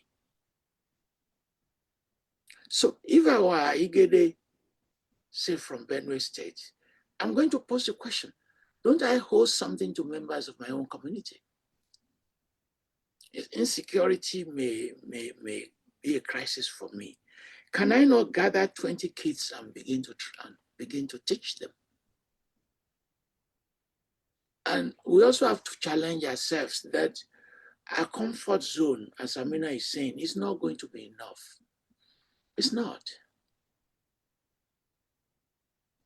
Thank you. Okay. There's Ayodiji, right? Ayodiji. Yes, Ayodiji. Odeyele. Yes. Yes, sir. My name is Ayodeji Odeyele. Professor Toyin Falola, thank you so much. I want to ask some few questions. I have been living in the United States myself for the past 12 years. As a matter You're of young. fact, You're young girl. yes, You just for the arrived past, yesterday. that's true, sir. Some of I us is over 30 years. I agree, Prof. As a matter of fact, I found myself in the States 2 days after I finished my NYSC. But having said that, I've also worked for the state of Texas for the past 10 years. I was a parole officer and also a correction officer for a few years. And currently, I work for Texas Workforce Commission. Now, my focus of question is going to be on Nigerians in diaspora. Prof, it is a fact that there are few Nigerians in diaspora because the moment when Nigerians get here, we become the place where we came from. I didn't know that I am from Ile-Ife until I got to the state because now the identity of Nigeria is no longer needed. So people actually showcase their tribe or where they came from. So I'm going to concentrate my question. I live here in Midland, Texas, which is like 7 hours away from Houston. A few years ago, we started an association called Nigerians in West Texas. And also, last year, we did a Nigerian Cultural Day where almost 4 mayors of the neighboring cities showed. And there were some certain things that were said that even Nigerians who live here were surprised. But this is my focus. I would like to be honored to ask your insight on how Nigerians community in the diaspora can move beyond social association into a structured, a long-term institutional influence, particularly in politically polarized environment. So, Prof, what are the practical steps that you will recommend for building unity, economic cooperation, and sustainability civil influence among Nigerians abroad? Thank you so much, Prof. I must also say that I was a student of late Professor Shinyo Oyeweso, and Oshola Damilola was my roommate when we were in the university. So it is a honor to have you here. Thank you so much. I'm sorry about that because Oshola Damilola, I knew him, and his tragic death. I wrote a piece which I titled "My Son is Dead." I read it, sir. Referring to him. And I was the PhD supervisor of Shinyo Iweso before I left Nigeria. And he was transferred to another supervisor. Among all African cultures, the prayer is that Shinyo Iweso will be the one to bury me, and I will die before him. I'm becoming emotional now because of the death of those two people you mentioned, because I know them very well. And they've used death to become my senior. It is not just money that you can use to become the senior to anyone. Anyone who dies before you is already your senior. At least he knows heaven before you do. But to those of us who are still alive, we must always remember that the grave is a zone of permanent loneliness. Our interactions irrespective of how we conduct them, about the interactions of the living. And we must make good use of it. As Amina has reminded us, that this life is about how you make it. And I apologize for using Amina. I was just touched by her contribution. Your question is not new.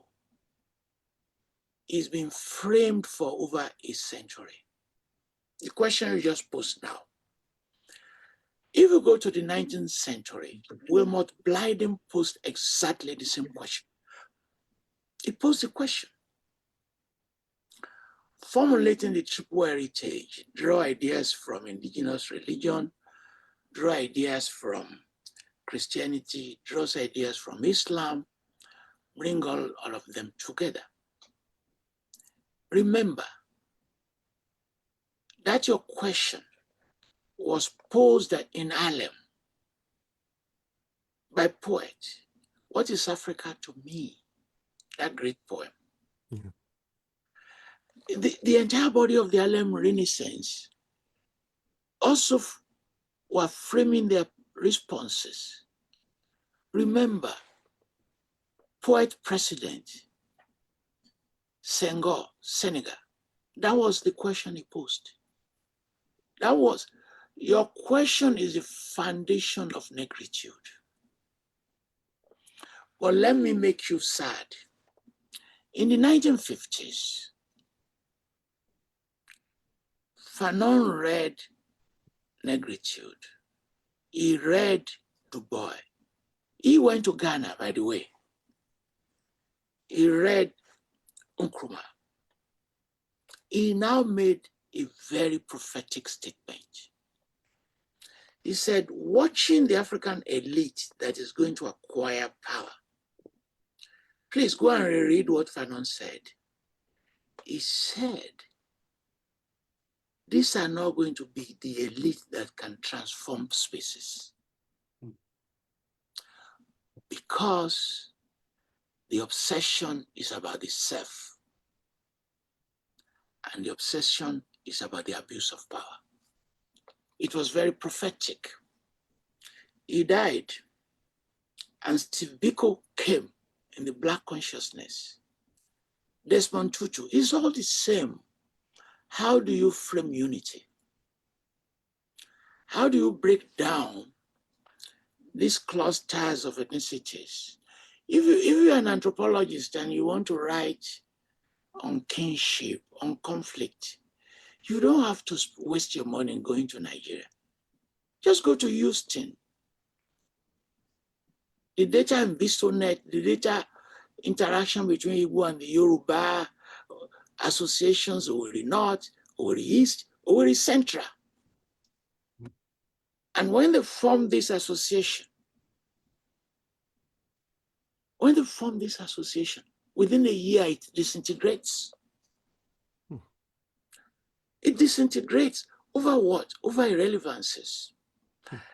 Those of you who go to church, notice how the church itself becomes fragmented in Dallas and Houston, where we have studied these churches. You form a church, the first person God will bless is the church founder. The second person God will bless is the pastor's wife. The third person that God will bless is their son.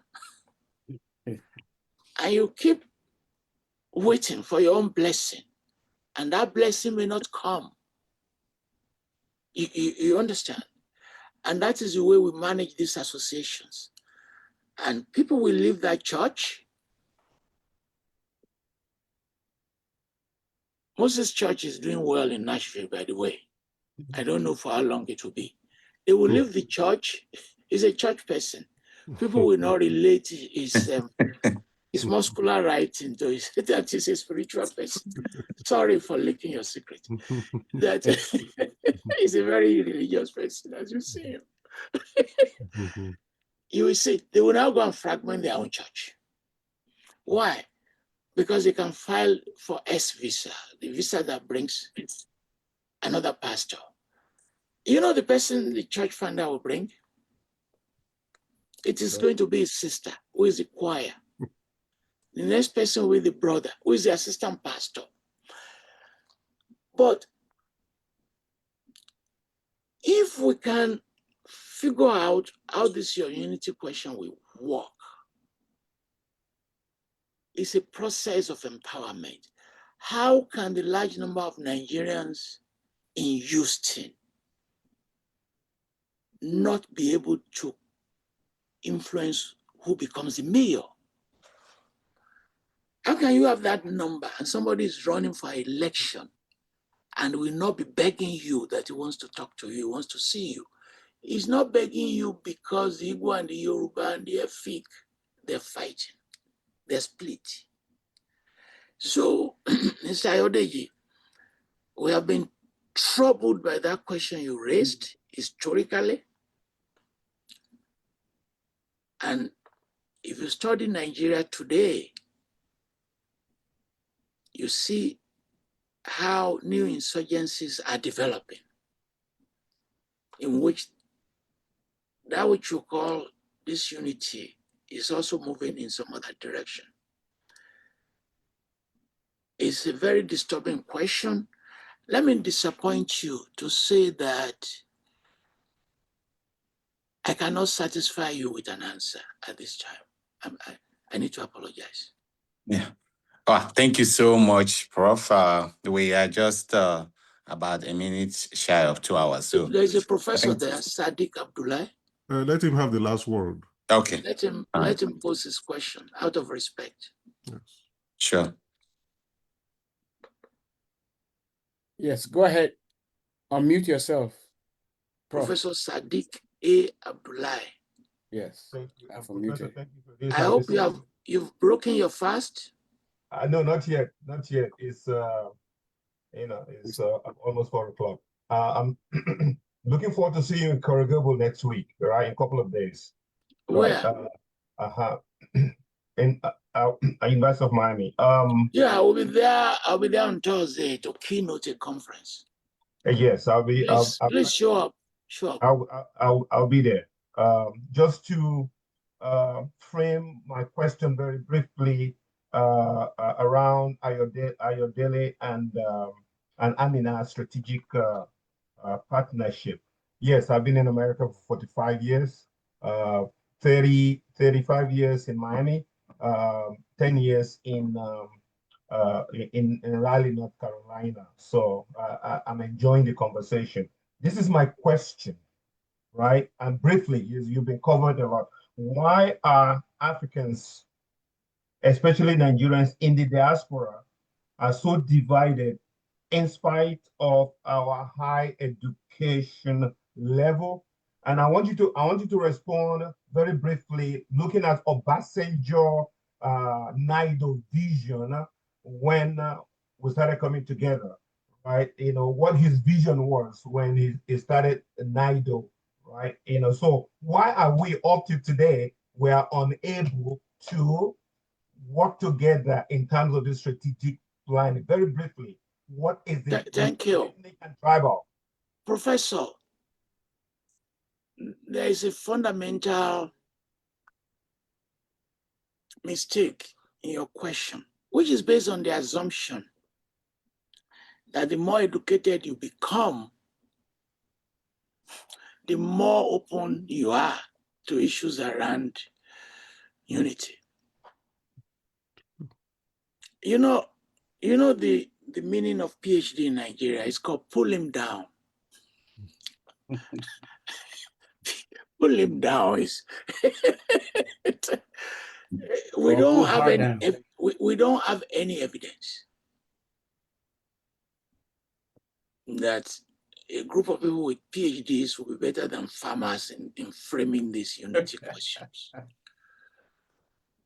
I'm fascinated about Plateau State, and I've been studying them as a micro. I'll be back there in July. As a micro, because it's a battleground of various ethnicities, various arguments, indigeneity argument, sovereignty argument, foreignization argument. And Moses then spoke. Each time I asked them to read it, they say it's too difficult for them to read. And I say, I will explain the book to you. His book on Islam by Prof. I've broken it down to a level that a high school can understand the book. If you see that micro, at that micro level, go and be counting 1, 2, 3, those who are creating those problems. And go and be counting 1, 2, 3, those who are profiting from the problem. Because you are going to see the fingers and hands of people you are saying they should come and solve this problem, in which the people with those PhDs that you are mentioning are part of framing this project of identity in relation to conflict. You can say that location, situations affect arguments. You and I can also be criticized that we are talking about this unity because we are living in the United States. I can legitimately criticize Moses that is talking about unity because he's living in Tennessee. That is, if he's living in Plateau, he'll be talking exactly like those people. That if they kill his uncle, he will not be talking about unity. So I can understand all those various arguments. But here is what scholars do. And I want to contradict myself to support you. Scholars imagine the nations, they frame the nations, they define the nation. That is our job. We don't run government, we don't run policies, but we have the intellectual capacity to frame a conversation. You understand? Let me now conclude by making you sad. The Nigerian Civil War was planned on the campus of the University of Ibadan.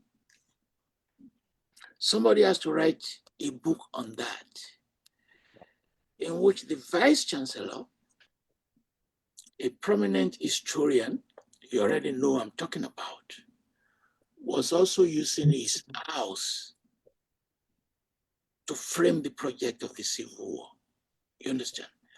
And I'm not criticizing him, because when you cut segments of a conversation, it becomes a problem to those who are interpreting it. I'm not criticizing him.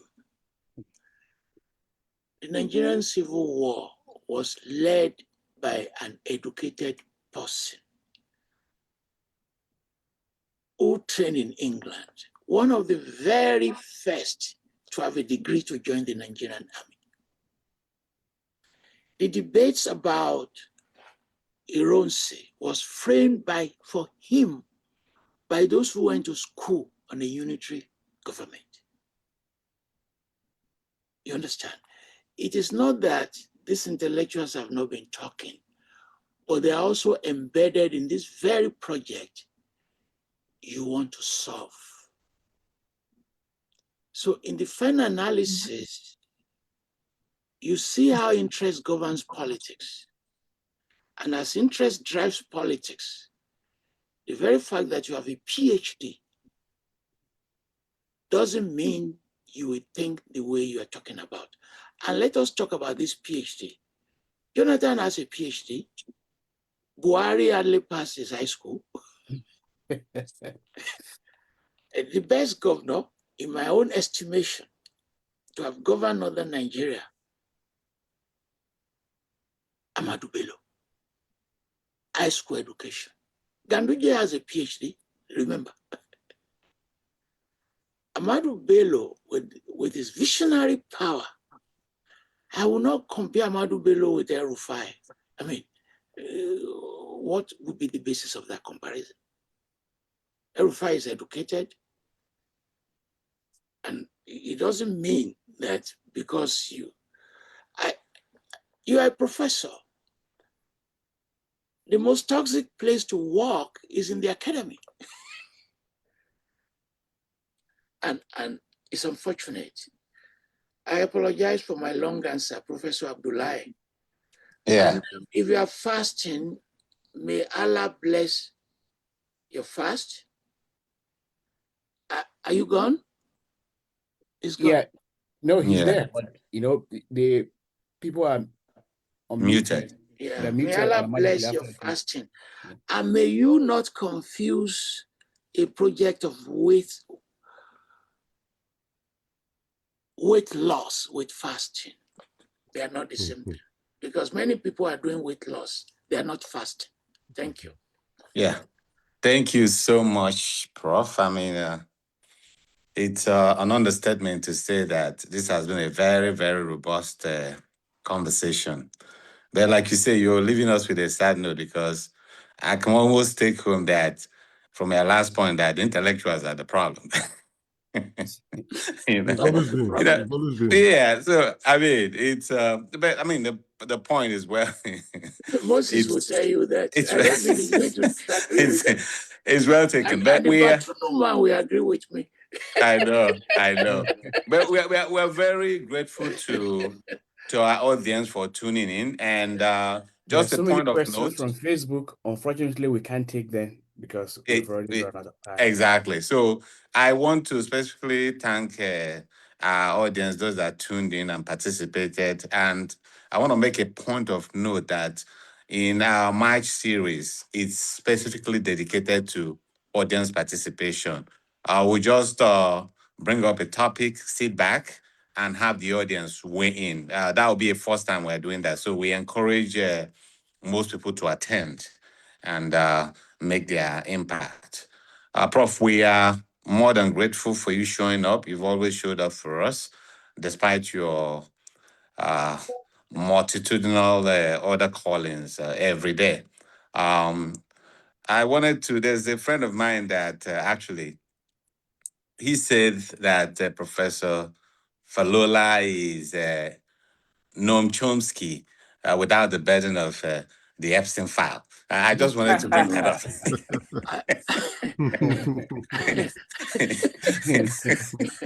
Thank you very much. But we thank you so much. And then I'll let my co-host Wayne, but then we'll conclude. Thank you. Farooq and please send the recording to me. I will send it to the Guardian. Okay, sure. We'll do that. What they say. Do that. Meanwhile, I've asked Amina to drop in the comment section the name of our organization and probably somebody was asking for it. I did write it. I was the one that wrote it. So yeah, if she can, she could do that so that those that want to reach out to her or may participate in what she's advocating will have the means to do so. Over to Farooq and Moses, please. Farooq, we have to share your pay raise.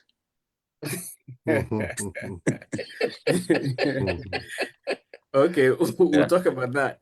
Well, as always, it's always a delight to listen to Professor Falola, and a lot of the comments on Facebook, are attesting to that. The intensity of your perspectives, the clarity you've brought into this issue, and so we thank you very much for agreeing to appear. And a lot of people actually say they prefer your long answers. They didn't want short answers, that you should continue. On Facebook, that's what people are saying. And so from my end, our Facebook audience, I want to apologize because they ask a lot of questions that are very thoughtful, but we never got a chance to ask them. So thank you for coming, and thanks to our audience, both here and on Facebook, for staying with us. Thank you. Moses.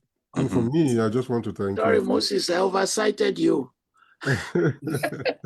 Listen, I just wanted to thank you, as always, for giving us a lot to reflect upon. Whenever we listen to you, we go back, and then it gives us so much to think about, both as intellectuals, but also as people who want to make the world better. And in this particular case, there's a practical angle, and you give us a lot of things to think about how we can be part of the solution, not just complain about the problem. So thank you so much.